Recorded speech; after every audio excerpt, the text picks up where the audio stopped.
याद राख्नुहोस् कि सुगर सिर्फ यो मात्रै होइन, यो पनि हो, यो पनि हो र यो पनि हो।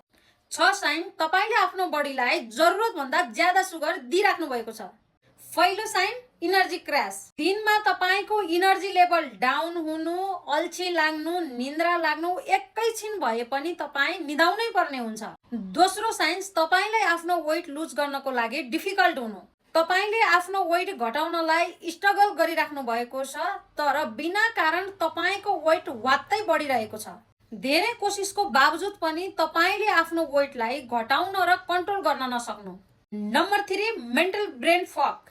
तपाईलाई एक काममा ध्यान दिन मुस्किल लाग्छ, मेमोरी पावर कम हुँदै जाँदैछ र कन्फ्युजन पनि फिल गर्दै हुनुहुन्छ।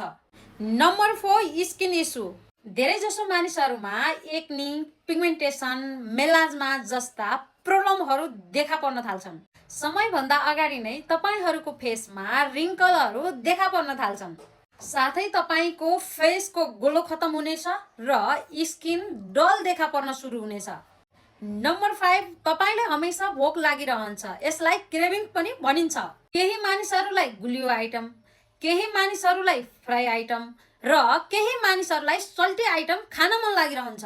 मतलब सारा दिन केही न केही खान मन लागिरहन्छ। Last sine mod swing. केही मानिसहरुलाई एन्जाइटी, लो एनर्जी फिल हुन्छ।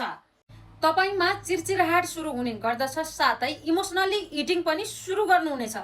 यदि तपाईले आफ्नो बडीमा यी साइनहरु मध्ये कुनै पनि किसिमका साइनहरु नोटिस गर्दै हुनुहुन्छ भने आफ्नो सुगर लेभललाई ध्यान दिनुपर्ने हुन्छ।